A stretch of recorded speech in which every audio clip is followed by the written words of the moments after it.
सूरत collector द्वारा जनता को mock drill की जानकारी। आज 7/5/2025 रात्रि 7:30 से 8 बजे तक ब्लैकआउट यानी कि बत्तियां बंद करनी रहेंगी।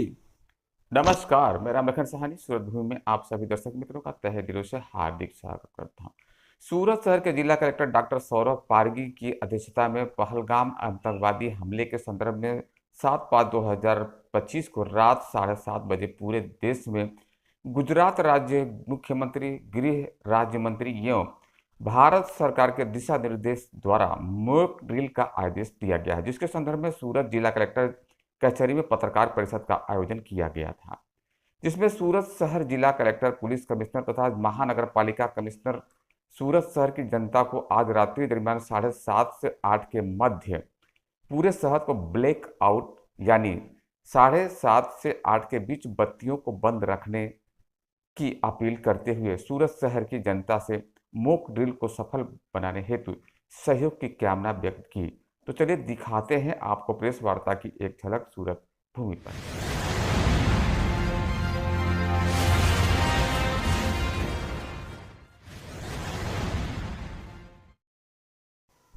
प्रस्तुत दृश्य में दृश्यमान है यहाँ पर सूरत पुलिस कमिश्नर और कलेक्टर के साथ में नगर पालिका कमिश्नर भी यहाँ मौजूद हैं।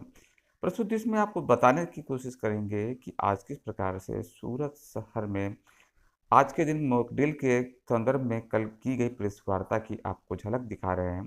तो आप खुद ही जान लीजिए कि किस प्रकार से જે રીતે કલેક્ટર શ્રી તરફથી અને મ્યુનિસિપલ કમિશનર શ્રી તરફથી આ બધા સાથે માહિતી શેર કરવામાં આવી, તો આવતીકાલે જો જ્યાં સુરત શહેરમાં અલગ અલગ જગ્યાઓ ઉપર જ્યારે સાયરન વાગશે એના પછી જો મોક ડ્રિલના મારફતથી કેવી રીતે જો રેસ્ક્યુ અને ઇવેક્યુએશન કરી શકાય એની એક્સરસાઇઝ થશે। અને પછી જો સાંજે 7:30 થી 8 તક જો બ્લેકઆઉટ છે, ફરીથી અમે રિપીટ કરીએ છીએ कि फकत जो बल्ब और ट्यूब लाइट माटे छे, ना कि कोई लिफ्ट बंद कर दे या पूरा पावर जो बिल्डिंग ने बंद कर दे एवी जरूरत नहीं। लेकिन अंधार पट रहे आ बधाने खबर है क्यारे पण एयर रेड्स वगैरह थाय छे, तो अपना टार्गेट ने हाइड करवा माटे आ बहुत जरूरी है। तो बधा से विनंती है कि लोग जो है स्वयं बंद राखे। पुलिस जो भी गाड़ियों रहशे तमाम एवा विस्तारों में पुलिसना टीम और पुलिसना गाड़ियों हाजिर रहशे। जो है लोगोथी एक ज अमे अपील करीए छीए कि एना कोई पण प्रकारना कोई गैरसमझ में नहीं ले, कोई मिसअंडरस्टेन्डिंग नहीं हो, कोई अफवाह फैलावे एना पर ध्यान नहीं राखे। अने फकत एक ड्रिल तरीके जो करवामां आवी रह्या छे, जेना लीधे 7:30 થી 8 खास कर ज्यारे बधा लाइटों बंद रहेशे त्यारे स्ट्रीट लाइट वगैरह जो भी बंद रहेशे, कंसर्न डिपार्टमेंट जे विस्तार में जो लाइट चाहे DGVCL छे, कॉर्पोरेशनना अथवा टोरेंटना एना अधिकारीओ अने एना स्टाफ जे ते जग्या हाजिर रहेवाना छे, तात्कालिक जो है 8 वागे बधा रिस्टोर थई जवाना छे। तो मारी रिक्वेस्ट है कि कोई पण प्रकारना कोई अफवाह पे ध्यान नहीं आपे। आ जो भारत सरकार श्री अने गुजरात सरकार श्री तरफना आवतीकाले जो पूरे देश में ड्रिल छे एना भागरूपे अहींया ड्रिल थवानी छे। तो बधा लोको सहकार आपे एवी बधा लोकोथी अमे विनंती करीए छीए। अने जो फर्दर कोई जे रीते जो क्या ड्रिल थवानी है, कई रीते थवानी है, आपने आवतीकाले जो है शेर करी देवा मुजब अने गुजरात राज्यना माननीय मुख्यमंत्री श्री अने गृह राज्य मंत्री श्री द्वारा आपेल सूचना मुजब काले समग्र सूरत शहर में 5 वाग्या एक साथे घणी बधी जग्याओं पर सायरन वगाड़वामां आवशे। हूँ बधा सूरत शहरना लोकोने अपील करूँ छूँ कि आ ज्यारे 5 वाग्या सायरन वगाड़वामां आवे एमने अलर्टना साइन तरीके गणवानुं छे, पण आ मॉक ड्रिलनुं पार्ट छे। ऑपरेशन अभ्यास करीने काले मॉक ड्रिल योजवामां आवी रही छे, एटले 5 वाग्या ज्यारे सूरत शहेरमां विविध स्थानों एक साथे सायरन वगाड़वामां आवे तो नागरिकोने गभरावानी जरूरत नहीं। आ मॉक ड्रिलनुं पार्ट हशे। 5 થી 6:30 सुधी सूरत शहरना जुदा जुदा विस्तारों में कॉम्प्रिहेन्सिव मॉक ड्रिल योजवामां आवशे, जेमां आग लागवानुं, rescue, relief, hospital preparedness, police preparedness, fire preparedness अने सेफ स्थळ पर खसाडवा माटेनी मॉक ड्रिल करवामां आवशे। जे जग्याओ सिलेक्ट करवामां आवशे ત્યાંના લોકોને હું અપીલ કરું છું કે ફરીથી ગભરાવાની જરૂરત નથી। આ ફક્ત મોક ડ્રિલનું પાર્ટ હશે। અને ખાસ અગત્યનું છે કે 7:30 વાગ્યા સમગ્ર સુરત શહેરમાં બ્લેકઆઉટ કરવામાં આવશે. આમાં તમામ સ્ટ્રીટ લાઇટ બંધ કરવામાં આવશે. બધા હોર્ડિંગ્સ, ટ્રાફિક સિગ્નલ્સ, જેટલા પણ એલઈડી સમગ્ર સુરત શહેરમાં લાગ્યા છે એ તમામને બંધ કરવામાં આવશે. સુરત શહેરના તમામ ઓફિસીસ, હોસ્પિટલ્સમાં આઈસીયુ વગેરે અગત્યના છોડીને બાકી જ્યાં પણ જરૂર જણાય ત્યાં schools, coaching classes, sports સ્ટેડિયમ્સ, community holes, grounds, બધા જ ઘરો, ઓફિસીસ, ઇન્ડસ્ટ્રીયલ એરિયામાં બધી જ જગ્યાઓ ઉપર ઇલેક્ટ્રિસિટી બંધ કરવામાં આવશે. આ ઇલેક્ટ્રિસિટી જો છે ફક્ત અને ફક્ત લાઇટ માટેનું છે. બલ્બ્સ, ટ્યુબલાઇટ્સ આ બંધ રાખવામાં આવશે.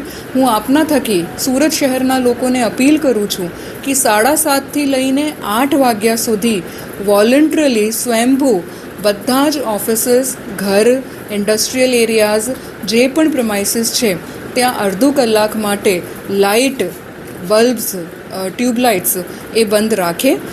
એમના માટે પોલીસ વિભાગ, કલેક્ટરશ્રી, તમામ વિભાગો સાથે આજે જોઈન્ટ મિટિંગ્સ થઈ છે અને ખૂબ જ કોમ્પ્રિહેન્સિવલી ઓપરેશન અભ્યાસ કરવામાં આવી રહ્યું છે.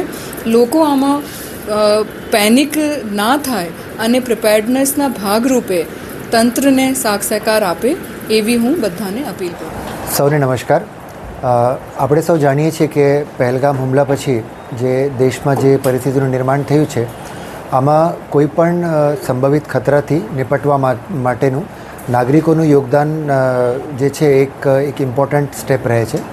આના અનુસંધાને આજે ગુજરાત રાજ્યના માનનીય મુખ્યમંત્રીશ્રી અને ગૃહ રાજ્યમંત્રીશ્રી આજે બધા અધિકારીઓ સાથે એક વિડીયો કોન્ફરન્સ યોજી હતી અને ગવર્મેન્ટ ઓફ ઇન્ડિયાની સૂચના અનુસાર આપણે આવતીકાલે સાંજે 4થી 8 વાગ્યા સુધીમાં એક મોક ડ્રીલનું આયોજન કરવામાં આવ્યું છે. એ મોકડ્રીલ એક લોકોની પ્રિપેર્ડનેસ માટે, કદાચ કોઈક સિચ્યુએશન ઉપસ્થિત થાય અને એમાં લોકોની શું પ્રિપેર્ડનેસ છે અને પ્રિપેર્ડનેસ કરવા માટે આપણે આયોજન કરવાના છીએ. સૌથી પહેલાં તો હું આપ મીડિયાના માધ્યમથી બધાને એ કરવા માગું છું કે એમાં કોઈએ પેનિક થવાની કોઈ જરૂરિયાત નથી અને આ મોકડ્રીલના 2 થી 3 કમ્પોનન્ટ્સ છે.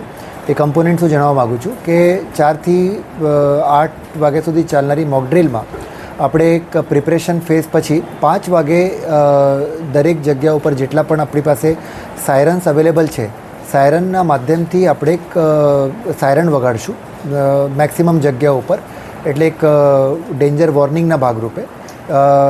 ઇટ ઇઝ જસ્ટ સાયરન એ કરવાના છે અને એની જે 5 વાગે આપણે એક સાયરન કરશું. એના પછી મોક ડ્રીલ આપણે 5 થી 6 જગ્યા ઉપર જે સુરત સિટી અને રૂરલમાં 5 થી 6 જગ્યા અમે જે નક્કી કરવાના છીએ એ જગ્યા ઉપર આપણે મોકડ્રીલ કરશું અને એમાં અલગ અલગ સિચ્યુએશન, ધારો કે કોઈ હવાઈ હુમલો થયો હોય કે કોઈ જગ્યા ઉપર મકાન ક્ષતિગ્રસ્ત થયું હોય, હાઈરાઇઝ બિલ્ડિંગમાં આગ લાગી હોય તો ત્યાં રેસ્ક્યુ આપણે કેવી રીતે કરીએ, હોસ્પિટલ્સની અવેલેબિલિટી માટે, ઇવેક્યુએશનની સિચ્યુએશનનું છે, અલગ અલગ સિચ્યુએશન લઈને અમે મોકડ્રીલ કરવાના છીએ.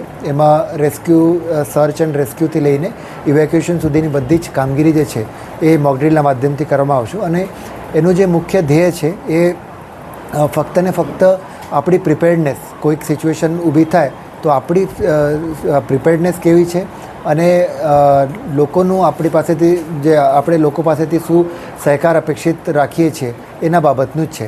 તો એટલે 5 વાગ્યાથી લઈને 6:30-7 વાગ્યા સુધી એ મોકડ્રીલ આપણે કન્ડક્ટ કરવાના છીએ. પછી 7:30 વાગે બધાને અમે અપીલ કરીએ છીએ કે બ્લેકઆઉટ જે છે આપણે એ કરવાના છીએ. બ્લેકઆઉટમાં હું ક્લિયર કરી દઉં, ફક્ત ને ફક્ત લાઇટ્સ છે, લાઇટ્સ આપણે બંધ રાખવાના છીએ. કોઈ પણ પ્રકારની એસી હોય કે બીજા ઇમરજન્સીના ઇલેક્ટ્રિક ઇક્વિપમેન્ટ્સ કે બધા હોય એમાં કોઈ અસર પડશે નહીં. જે ઇમરજન્સી સર્વિસીસ છે એ પણ યથાવત રહેશે. ફક્ત ને ફક્ત નાગરિકોથી અપીલ છે કે લોકો પોતાના ઘરમાં, કમર્શિયલ એસ્ટેબ્લિશમેન્ટ્સમાં જે છે લાઇટ્સ બંધ રાખશે. કોર્પોરેશન અને રૂરલ વિસ્તારમાં પણ જે કોર્પોરેશન એરિયામાં કોર્પોરેશન અને બીજા એરિયામાં નગરપાલિકા અને ગ્રામ પંચાયત તરફથી પણ જો સ્ટ્રીટ લાઇટ્સ હોય એ બંધ રાખવામાં આવશે. આપણા જે સિગ્નલ્સ છે, સિગ્નલ્સ બંધ રહેશે અને અડધો કલાકની એક્સરસાઇઝ પછી લાઇટ બંધ 8 વાગે રાબેતા મુજબ જે છે એક બધું સ્ટાર્ટ થઈ જશે. એટલે ફક્ત ને ફક્ત પ્રિપેર્ડનેસ અને આપણી પાસે જે સ્ટોક ટેકિંગ એક્સરસાઇઝ તરીકે આ આપણે મોક ડ્રીલ આવતીકાલે કરવામાં આવી રહી છે અને એને ઓપરેશન અભ્યાસ એ આપણે નામ આપી રહ્યા છીએ. सोशल मीडिया पे कोई र्यूमर मॉन्गरिंग उससे दूर रहें. ये ड्रिल किया जा रहा है और ये ड्रिल करंट जो सिचुएशन देश की है उसके हालात को देखते हुए सभी की प्रोटेक्शन के लिए, सभी की सुरक्षा के साथित्य के लिए ये ऑपरेशन अभ्यास किया जा रहा है. सर ब्लैकआउट के दरमियान किस तरह की व्यवस्था होगी? ब्लैकआउट होगी उसमें सारे स्ट्रीट लाइट्स बंद किए जाएंगे, ट्रैफिक सिग्नल्स बंद किए जाएंगे, मैनुअली उसमें ट्रैफिक को ऑपरेट किया जाएगा. उसमें भी सभी का कॉपरेशन चाहिए. और लोग जिसके फ्लैट्स हैं, घर वगैरह हैं, उनसे रिक्वेस्ट की जा रही है कि वो ट्यूबलाइट या बल्ब बंद रखें और जो इमरजेंसी सेवाएं हैं उनमें टच नहीं किया जाएगा. सभी की यही रिक्वेस्ट है कि ब्लैकआउट मतलब कि कोई हमारा टारगेट कोई देख नहीं सके, कोई फिक्स नहीं कर सके, इस पर्पज से सभी लोग कोऑपरेट करें, इसे विनती से. रिहायशी इलाकों के अलावा जो औद्योगिक इलाके हैं वहाँ पे औद्योगिक इलाकों में मीटिंग सारी एजेंसीज ने किया है, जो जिनमें भी फैक्ट्रीज हैं, इंडस्ट्रीज हैं, उनके लोगों से, और उनसे भी यही बोला गया है कि आप ऑपरेशन को हैम्पर ना करके, उनको नुकसान ना करते हुए, वो जितनी भी लाइटें आपको लगती हैं आप बंद कर सकते हैं, इस आधे घंटे के लिए वो भी बंद करें. ऐसा उनके साथ भी कोऑर्डिनेट किया जा चुका है.